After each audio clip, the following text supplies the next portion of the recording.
queria ser candidato e o sistema não deixou, agora estão comendo o pão que o diabo amassou com o Pablo Marçal.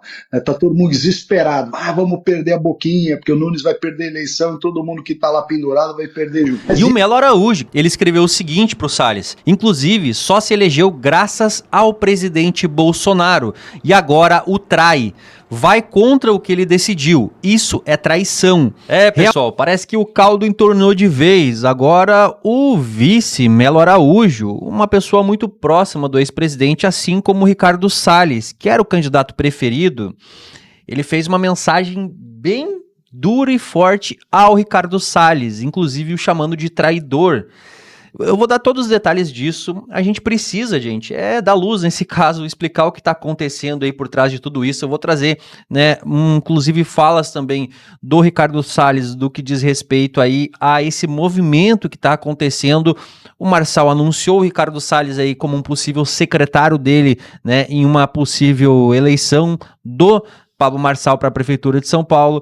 E, gente, o negócio tá pegando fogo nos bastidores. Eu vou trazer todos os detalhes disso e muito mais para vocês. O desespero da velha imprensa com Boulos fora das eleições de São Paulo. Olha, tá impagável. Então vem comigo pra tela, já curte, comenta e compartilha, porque o Debate em Foco, ele tá no ar. Pessoal, bora falar de pesquisa. Hoje saiu a pesquisa da Veritá, que nada mais é do que aquela pesquisa elogiada por Tarcísio de Freitas, o governador, em época de eleição, dizendo que ela foi a mais precisa de todas elas. Pois bem, gente, na Veritá, Pablo Marçal está com 35,7%, enquanto Guilherme Boulos vem em segundo com 27,4% e Ricardo Nunes em terceiro com 21,4% dos votos válidos. Essa pesquisa, então, ela foi realizada aí pelo Instituto do dia 28 de setembro ao dia 2 de outubro, ou seja, no dia de ontem.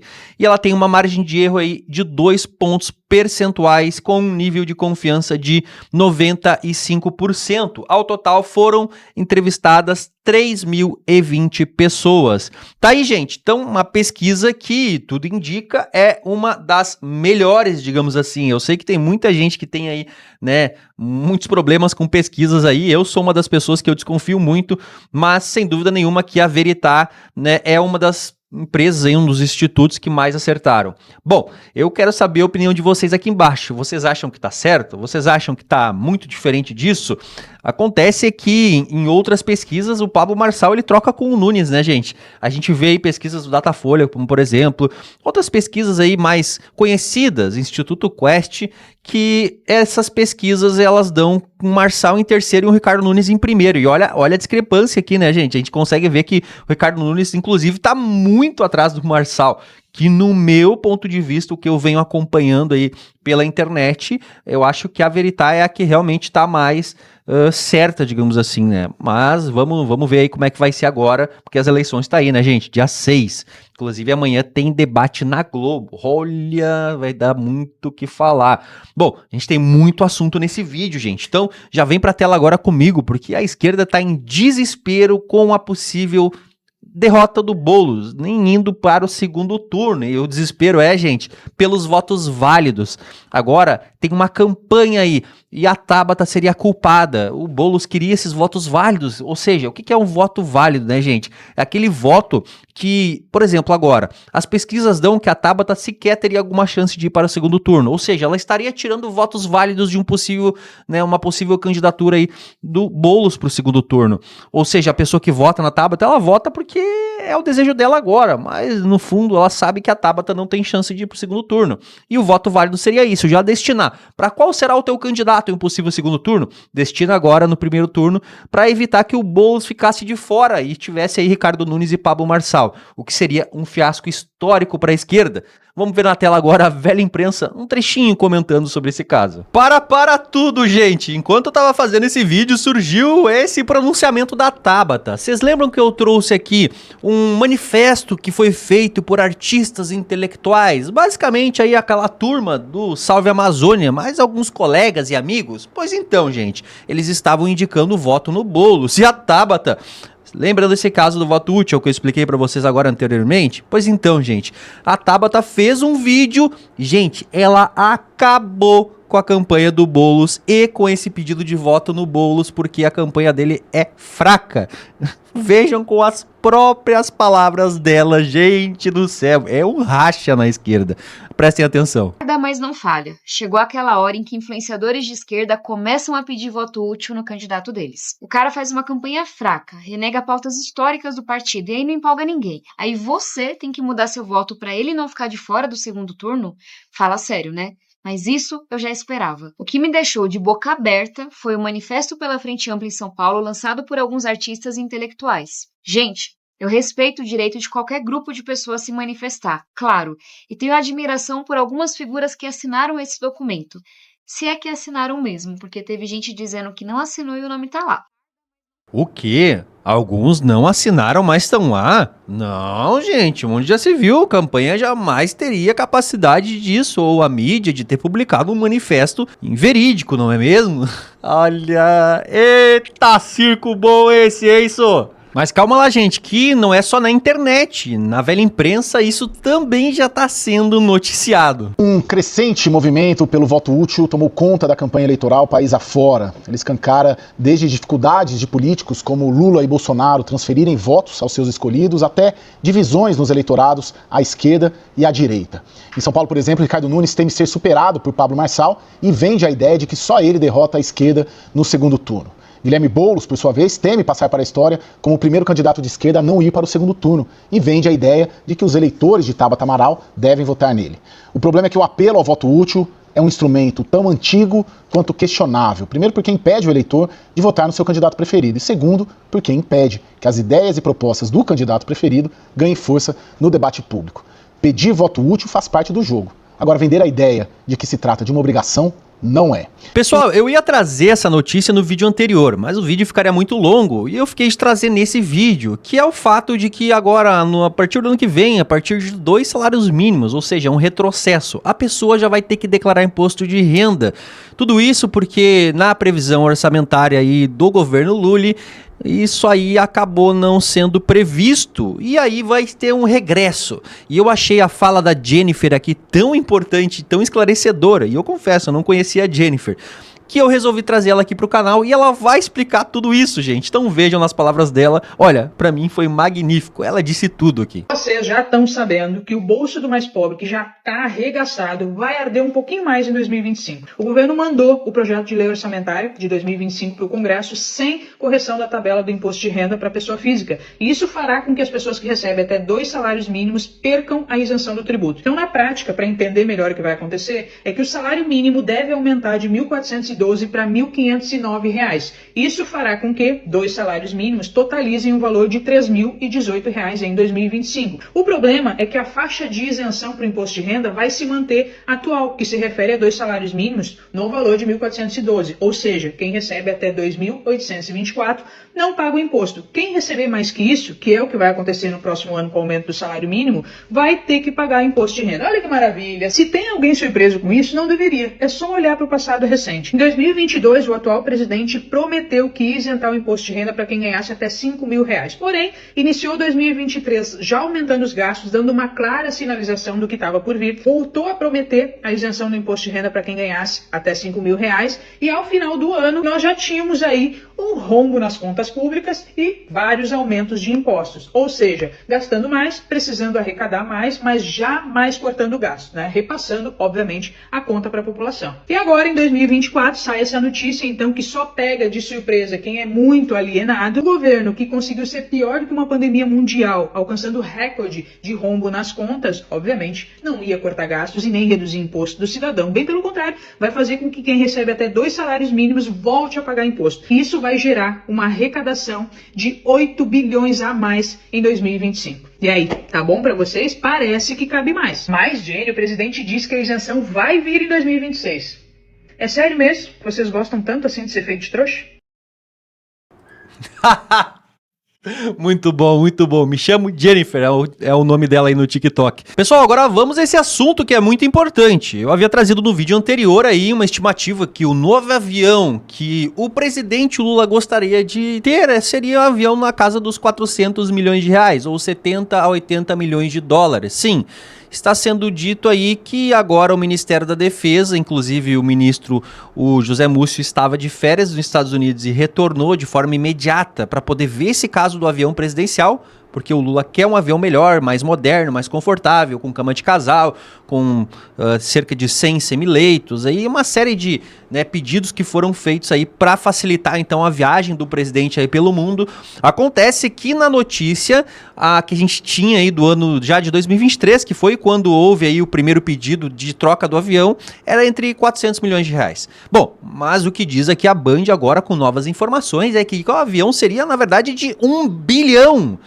Eu vou trazer detalhes para vocês, porque um dos nossos inscritos aqui no canal, inclusive, tinha comentado no vídeo, né? Bom, mas se a troca do avião vai ocorrer por conta de uma ave que entrou na turbina, quer dizer que no novo avião a ave não entraria na turbina de novo? Bom, eu vou trazer detalhes disso aqui agora, então vamos assistir juntos. Isso tá deixando o presidente muito nervoso, já provocou uma reviravolta por lá. Tem gente defendendo, inclusive, que tem que comprar um novo avião, um mais moderno, mas que vai custar pelo menos 1 bilhão de reais. Tayane Mello conta pra gente como é que são as discussões por aí. O presidente chegou bravo mesmo depois do problema com o avião presidencial. Bom dia. Muito bom dia, Tayane. Oi, Paty, bom dia a você, ao Lucas e a todo mundo que está com a gente nessa quinta-feira. Pois é, os problemas nesse voo não agradaram nem um pouco o presidente, que de acordo com fontes, pessoas que estavam nessa aeronave, o presidente ficou bastante irritado, bastante estressado, principalmente depois que ele soube que ele teria que ficar 5 horas sobrevoando ali a cidade do México em círculos, dando volta ali em círculos, foram mais de 50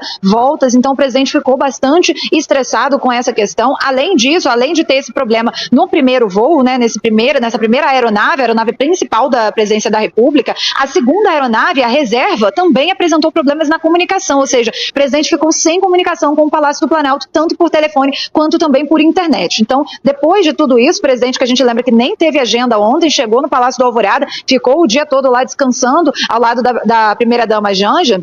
Então, isso levantou aquela nova discussão que já havia sido falada desde muito tempo, do presidente, sobre uma compra de uma nova aeronave mais moderna, com mais autonomia de voo. Então, antigamente, quando essa discussão foi levantada, o empecilho era justamente as dificuldades orçamentárias, isso porque iria ter um custo de cerca de 400 milhões de reais. Então, agora, a discussão vai ser retomada, inclusive, esses recursos para a compra da viagem viriam, então, para a compra da aeronave para viagens, melhor dizendo, viriam do Ministério da Defesa, e, inclusive, agora vai haver uma conversa do presidente com o ministro da Defesa, José Múcio Monteiro, que encurtou as férias justamente para retomar essa discussão com o presidente Lula. Então, esse atual avião que apresentou problemas, a gente lembra que foi comprado no primeiro mandato do presidente Lula, e na época essa aeronave chegou a ser apelidada de Aero Lula, o que gerou muitas críticas também nessa compra dessa aeronave. Então, a gente fica aguardando essas novas discussões, a respeito da compra dessa nova aeronave, e também ficamos aguardando um posicionamento oficial da FAB sobre qual foi a causa dessa pane. A princípio, a causa pode ter sido um choque do pássaro com a turbina. Volto com vocês. O presidente Lula desembarcou junto com a Janja, ele parecia estar muito tranquilo, a gente até comentou aqui no Bora Brasil, e agora exige uma solução. É claro que o avião presidencial tem que ser seguro. Não dá pra, você pode gostar ou não do presidente, mas o avião presidencial tem que ser seguro, a segurança do presidente tem que ser garantida. Agora, se esse problema foi causado por aves, em outro avião mais moderno, mais novo, também seria causado. Isso quem pode dizer é um especialista. A gente tem que avaliar muito bem esse custo diante desse momento que o país vive, se vale a pena investir num custo tão alto. Aqui a gente vê as voltas que o avião deu para gastar combustível, para queimar combustível, para poder pousar em segurança. E a gente tem, Patrícia, a comunicação do piloto com a torre. Vamos ouvir, ele declara emergência nesse momento. Girona, request turn right, Pampão, Bravo Romeo Sierra Girona. Request 55, Bravo Romeo Sierra Girona.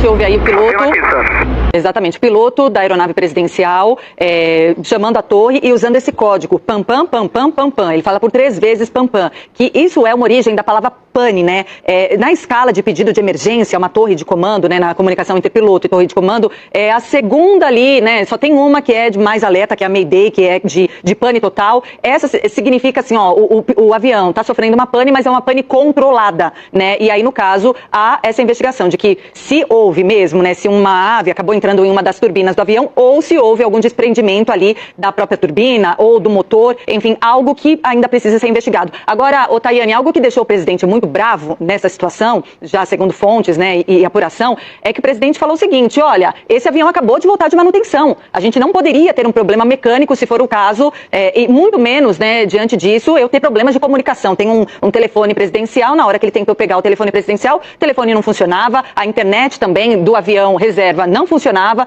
falou, não posso ficar 5 horas sem comunicação, mas enfim, pessoas que estavam ali no interior do avião presidencial falou que houve ali um momento de muito nervoso, o presidente, ele mesmo, se dirigiu ao piloto que fez esse pedido à torre ali de pam, pam, pam, pam, pam, e debateu com ele medidas a serem tomadas, se ficariam próximos mesmo ao aeroporto do México, houve ali o consenso de que seria a melhor atitude, por isso ficaram 5 horas depois, o presidente até ficou mais calmo, o almoço foi servido. O presidente chegou até a brincar ali com alguns convidados do voo, com as senadoras, e aí, quem é seu suplente e tal, mas enfim, assunto que depois deixou ele muito nervoso em razão aí do que fazer daqui para frente, e por isso já tem reunião com ministros para debater o que fazer diante dessa situação. Ficou nervoso e pode representar um custo bastante grande para o bolso do contribuinte. Vai ter que convencer o Congresso, hein? Exatamente. Tá aí, né, gente? Um custo muito grande aos bolsos dos contribuintes. Eu quero a opinião de vocês aqui embaixo. Bora falar de polêmica agora, gente. Pois é, Ricardo Salles, ele que era para ser o candidato aí do ex-presidente à Prefeitura de São Paulo, bom, ele deixou em vários pronunciamentos dele aí pela internet o descontentamento dele em relação ao PL e ao Valdemar da Costa Neto, por conta de ter sacado ele, digamos assim, né, tirado essa candidatura dele à Prefeitura. Ele ficou, olha, bem chateado com isso, fazendo inclusive com que ele saísse do PL, justamente porque ele sabia que lá em 26, quando pudesse concorrer a um cargo de senador, muito provavelmente negociariam essa posição dele de novo e ele poderia acabar, né, ficando sem essa condição aí de senador. Com isso, ele foi para o Partido Novo. Bom, aí já começou, né, estremecer um pouquinho. Acontece que o Ricardo Salles, ele começou a fazer alguns pronunciamentos e que batia muito forte aí na campanha do Nunes, como por exemplo esse que ele tinha feito. Que queria ser candidato e o sistema não deixou, agora estão comendo o pão que o diabo amassou com o Paulo Marçal. Tá todo mundo desesperado. Vamos perder a boquinha, porque o Nunes vai perder a eleição e todo mundo que está lá pendurado vai perder junto. Mas isso é o custo, né, ou talvez o preço, melhor dizendo, de você enfrentar o sistema. Você vê uma pessoa enfrentando o sistema e o sistema estando enlouquecido que não consegue reagir.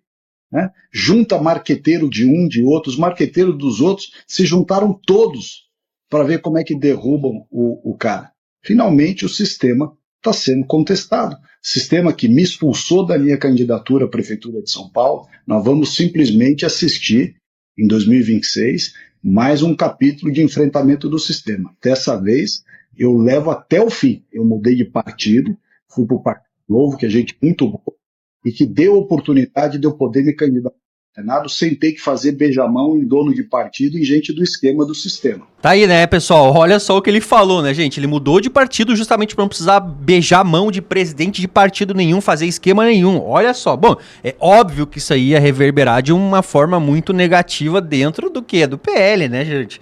Óbvio.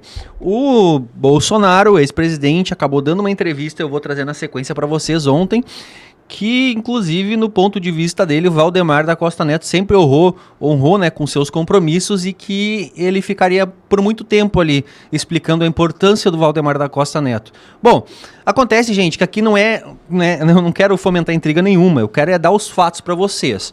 E o Ricardo Salles, ele acabou, né, de certa forma, aí agora se envolvendo mais com o Marçal. Os dois participaram, inclusive, aí de um jantar que foi noticiado pela mídia, confirmado pelo Pablo Marçal, na casa do Ricardo Salles, com mais, né, quase 100 empresários aí juntos. Eu vou trazer um trechinho depois desse bastidor para vocês. Acontece que o Melo Araújo, em cima de um vídeo que o Ricardo Salles fez, falando contra o sistema, batendo em cima disso daí, o Melo Araújo, vice do Ricardo Nunes e muito próximo do ex-presidente Bolsonaro, que inclusive defende o Ricardo Nunes, que se ele tivesse más intenções, ele não teria aceito o Melo Araújo como vice para a Prefeitura de São Paulo. Se o Nunes fosse bom intencionado, jamais ele aceitaria um vice, o coronel Melo Araújo, um coronel da nossa rota, da Polícia Militar de São Paulo. Ele comentou na publicação do Ricardo Salles, gente, e olha só o que o Melo Araújo falou. Em um vídeo feito em seu Instagram, Ricardo Salles coloca o título que é o seguinte: chega, não votem em centrão corrupto, patrimonialista e fisiológico. E o Melo Araújo, que de fato é ele, treina o perfil e é o perfil oficial dele, ele escreveu o seguinte pro Salles: Salles, não esqueça de falar neste seu discurso bonito que você era secretário do Alckmin, que é Lula. Realmente, seu discurso não bate com seus atos. Inclusive, só se elegeu graças ao presidente Bolsonaro e agora o trai. Vai contra o que ele decidiu. Isso é traição. Realmente, você está do lado certo, do lado egocêntrico, do lado de interesses pessoais. Siga seu caminho e o destino dirá. Tá aí, gente, o Melo Araújo, olha, uma das primeiras vezes aí, polêmico nesse caso, né, vindo então contra aí esse apoio, digamos assim, do Salles ao Marçal, né, que tá praticamente aí escancarado já, e o Melo Araújo não gostou. Acontece, gente, que eu achei uma certa incoerência agora também essa opinião aí do Melo Araújo, dizendo que ele traiu o Bolsonaro, no sentido de que ele fala sobre interesses pessoais, né, gente, dizendo que o Salles estaria com interesses pessoais, gente. Olha, se o Bolsonaro não tivesse algum tipo de interesse dentro desse apoio que está fazendo ao Nunes, eu duvido muito que ele também faria o apoio ao Nunes, né, gente? O ex-presidente Bolsonaro, obviamente, que tem algum interesse ali, seja, né, em colocar aí o Melo Araújo, mas algum interesse pessoal existe, isso porque, né, o Bolsonaro, a gente sabe o líder que ele é e como isso está custando caro para ele. Então, bom, acontece que o Melo Araújo então tomou as dores e acabou falando isso. Bom, eu quero saber a opinião de vocês, né, gente? Acontece que dentro de toda essa confusão que tá acontecendo, que o Pablo Marçal pode ser assim, gente, olha, ele pode se tornar o pior dentro da direita no futuro, não fazendo nada daquilo que prometeu e tudo mais. Mas uma coisa é certa, muita gente aí tá dando as caras e que a gente não, né, imaginava que isso poderia acontecer em meio a uma certa disputa de poder que está acontecendo, que é o que está acontecendo aqui em São Paulo. A gente vai ver agora Nicolas Ferreira, que eu trouxe aqui quando o Silas Malafaia aí acabou atacando ele, né? Bom, vocês já estão cansados de saber tudo o que aconteceu. O Silas, né, Malafaia fez aquele vídeo lá falando do Nicolas, depois fez um novo vídeo de novo respondendo. O Nicolas só tinha postado um Provérbios 17 lá, 27, aonde falava justamente sobre ter calma, né, inteligência, sabedoria na hora de falar e tudo mais. E o Nicolas, então, ele acabou dando uma entrevista nessas campanhas que o Nicolas está fazendo no Brasil afora, e ele falou sobre o caso Silas. E pra mim, gente, o Nicolas de todo mundo é o mais sensato e o mais maduro até agora. Olha o que falou Nicolas Ferreira. Em relação a São Paulo, alguns atritos ali, você tem algo a comentar, por exemplo, na questão com Silas Malafaia, algo nesse sentido? Jamais vou abrir minha boca para falar contra um pastor, respeito a unção do Silas e permaneço na minha posição. Bolsonaro continua, obviamente, sendo meu líder, é o meu presidente e a gente vai continuar firme para o melhor. E espero que as pessoas tenham compreendido isso. Eu acho que não tem nenhum tipo de atrito, as pessoas querem ver o circo pegar fogo, não contem comigo para isso. Sou um jovem, tenho muito que aprender, muito que crescer. E não tenho dúvidas que esse tipo de briga não ajuda ninguém. Bom, vocês viram aí, né, gente? O Nicolas tinha tudo pra responder o Silas, até porque eu achei ele bem desrespeitoso, né, gente? O termo que ele usou sobre que o Nicolas ainda nem tinha tirado a fralda na política, dizendo, inclusive, que o Nicolas tinha falado várias asneiras naquele vídeo, sendo que o Nicolas, olha, fez um desabafo muito, muito bom. E, inclusive, dizendo que era conversa fiada aí, né? O Nicolas dizer que ele era muito leal ao Bolsonaro, aquela coisa toda. Bom, vocês viram aí, pra mim, Nicolas foi perfeito, tá, gente? Agora, o Silas, ele não para, é um vídeo atrás do outro. E com isso, o Ricardo Salles, que também tá no meio desse furacão aí, tá no olho do furacão, ele acabou comentando esse assunto. A política aqui em São Paulo, de fato, não é das mais simples. Justamente porque é preciso sempre recapitular como é que chegou a essa situação do presidente Bolsonaro ser envolvido na campanha de um prefeito que é do MDB, de um partido que apoia e tem 3 ministérios no governo Lula, um prefeito que não apoiou o Bolsonaro em 22, um prefeito que historicamente tem ligações muito fortes com João Dória, com os governos de esquerda, tinha a Marta Suplicy secretária, Soninha e tantos outros. Ou seja, o que nós dissemos aqui no último programa que eu participei na segunda-feira? Não é possível que a direita, para ser chamada de direita, tenha que apoiar o Ricardo Nunes. Como é que o Bolsonaro foi envolvido nessa trama, vamos dizer assim? Porque o Valdemar não permitiu que eu fosse candidato a prefeito aqui em São Paulo. contra o candidato dele, que era o Nunes, né, o Valdemar, através do deputado Antônio Carlos Rodrigues, do vereador lá Isaac Félix e tal, tem uma ligação do Duda Lima, que toca a parte de marketing da prefeitura e da campanha. Esse pessoal tem uma ligação umbilical com o Ricardo Nunes. Não era o Bolsonaro que tinha essa relação, era o Valdemar e essa turma toda ligada a ele. E esse pessoal não abria mão de apoiar o Ricardo Nunes por N razões, inclusive participação no governo, com secretarias, subprefeituras e coisas do gênero. Muito bem. Bolsonaro brigou para que a gente pudesse ter candidatura própria, puxou essa discussão até o limite, e chegou uma hora que o Valdemar falou, olha, é o seguinte, você quer o Ramagem no Rio de Janeiro e eu quero o Nunes em São Paulo. Vamos fazer um acordo aqui, eu não me meto no Rio de Janeiro com o Ramagem e você me deixa quieto aqui com o Nunes. O Bolsonaro falou, tá bom, mas eu quero indicar o Melo Araújo, tá certo? E foi assim que foi construída essa aliança. O Melo Araújo, que é um cara excelente, a gente já disse aqui várias vezes, o próprio Melo Araújo, é importante lembrar, também teve muita dificuldade de ser indicado como vice. O pessoal estava cozinhando essa história de Melo Araújo até os 45 do segundo tempo e só decidiram bater o martelo para que o nome do Melo pudesse ser vice, porque surgiu Pablo Marçal. E eu acompanhei isso de perto, né? Os deputados, o próprio presidente Bolsonaro deu a medalha do 3i e tudo lá pro Pablo Marçal, porque obviamente o Marçal não é inimigo do Bolsonaro, pelo contrário, ajudou o Bolsonaro em 2022 na campanha, está muito mais ligado ao Bolsonaro do que estava o Ricardo Nunes. Acontece que a mera possibilidade do Bolsonaro eventualmente apoiar o Pablo Marçal fez com que rapidinho, essas lideranças partidárias aqui de São Paulo dissessem, não, aceita logo o Melo Araújo aí, senão é capaz do Bolsonaro apoiar o Pablo Marçal. Muito bem, tudo isso aconteceu, a campanha foi montada dessa forma. O presidente Bolsonaro, como a Fabi acabou de dizer, não é uma pessoa ligada a essa coisa de só apoio se tiver no partido. Quem está fazendo força para ele ter essa imagem de que ele só apoia quem está no 22, porque isso, porque aquilo, é o pessoal em volta. Basta, eu disse isso hoje, inclusive numa outra entrevista, basta você olhar a quantidade de candidatos a prefeito do PL no estado de São Paulo, que não são bolsonaristas, que em 2022 estavam contra o Bolsonaro e até contra o próprio Tarcísio, lembrando que o PL em 2022 ficou do lado do Rodrigo, não ficou do lado do Tarcísio, né? Só passou para o Tarcísio depois do segundo turno. Então, veja que o próprio presidente da Assembleia Legislativa, André do Prado, e vários outros deputados estaduais, estavam do lado do Rodrigo Garcia, que é hoje, inclusive, o coordenador de campanha do Nunes. Então, esse emaranhado todo acabou dragando o presidente Bolsonaro, que não tinha nada a ver com essa confusão, nada a ver com essa confusão. E eles estão querendo jogar o Bolsonaro numa fogueira que não lhe pertence. O presidente Bolsonaro tem como candidato dele mesmo o Ramagem no Rio de Janeiro, e o Melo Araújo, que é a sua indicação como vice. O Nunes não é escolha do Bolsonaro, foi imposto, foi entregue para o Bolsonaro meio prato feito. Eu digo isso com muita tranquilidade, porque tanto quanto o Nicolas, eu repito aqui, embora tenha feito na data de ontem aqui um jantar para o Pablo Marçal e para mais de 130 empresários aqui da cidade de São Paulo, o grande líder nosso, a pessoa por quem eu tenho absoluta gratidão, amizade, admiração, tudo, é o Bolsonaro. Aí você vê uns malucos dizendo, fala isso, mas não segue o capitão. Não é isso. É que o Bolsonaro não sabe, não está a par de todos os detalhes da política municipal aqui em São Paulo. Ele está a par e ele sabe melhor do Rio de Janeiro, com certeza. Mas São Paulo, toda essa trama da turma ligada ao Nunes, da ala valdemarista do PL, de todo esse pessoal, o Bolsonaro não está a par desses detalhes. E, portanto, é absolutamente compreensível que ele não tenha que se meter numa briga que não é dele, né? Evidentemente que São Paulo não pode cair na mão do Boulos, mas também não pode continuar na mão desse centrão que trabalhou, eu vou repetir aqui, trabalhou para inviabilizar o governo do Bolsonaro, né? Todo esse pessoal que trabalhou para derrubá-lo, para torná-lo inelegível, para fazer toda a sorte do pacote de maldades contra o Bolsonaro, esse pessoal está lá pendurado no governo e na candidatura do Ricardo Nunes. Ou alguém tem alguma dúvida de que esse pessoal está lá embaixo do Ricardo Nunes, quietinho, fazendo de conta que eles não estão ali?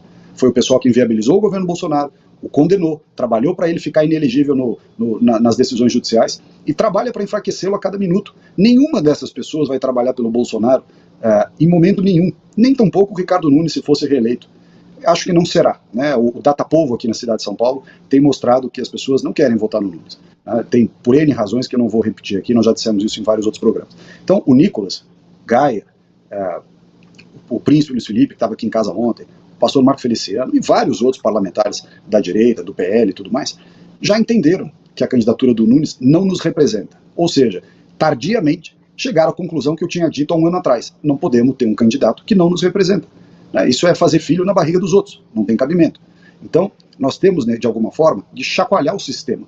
É o sistema que se retroalimenta, é o pessoal do centrão fisiológico patrimonialista que fica se reinstalando no poder, se reforçando no poder, para não abrir espaço para os candidatos de direita. Lembrando que eu também já disse aqui, quem tem voto dentro do PL são os candidatos, foram os deputados bolsonaristas, na sua maioria. Entretanto, embora nós tivéssemos tido de longe a maior quantidade de votos, nós puxamos um monte de valdemarista que veio de lambuja, veio de carona. E todos os cargos da Câmara dos Deputados, todos os cargos de mais relevância, comissões com mais dinheiro, lugares com mais influência, foram entregues não para os bolsonaristas que tiveram mais voto na chapa proporcional, foram entregues para os valdemaristas que não têm voto. Portanto, é importante entender esse mecanismo, esse modus operandi. Faz voto na direita, entrega o poder para o centrão. Faz voto na direita, entrega o poder para o centrão. E, portanto, essa é uma realidade que nós temos que apontar e destacar a cada momento. Tá aí então, né, pessoal? Ricardo Salles, que agora está sendo tratado como um traidor pelo Melo Araújo, a quem ele, inclusive, elogia, né? Eu acho que o Melo Araújo pegou um pouco pesado, até porque se ele se colocasse no lugar do Salles também, ele veria que o Salles ficou bem chateado com toda essa negociação que o Valdemar da Costa Neto fez, né, o retirando, digamos assim, aí, né, essa possibilidade que ele queria muito aí de ser o candidato da direita à Prefeitura de São Paulo. Bom, eu quero saber, obviamente, a opinião de vocês. Chegou mais informação extremamente importante, mas o vídeo já tem mais de meia hora. Vai ter que ficar para o nosso próximo vídeo. Pode ter certeza que eu vou trazer tudo para vocês. Tem muitos detalhes, muita coisa acontecendo. Então, pessoal, curte, comenta e compartilha. Se tu não é inscrito, te inscreve, seja membro, que logo mais já tem vídeo novo aqui no canal Debate em Foco.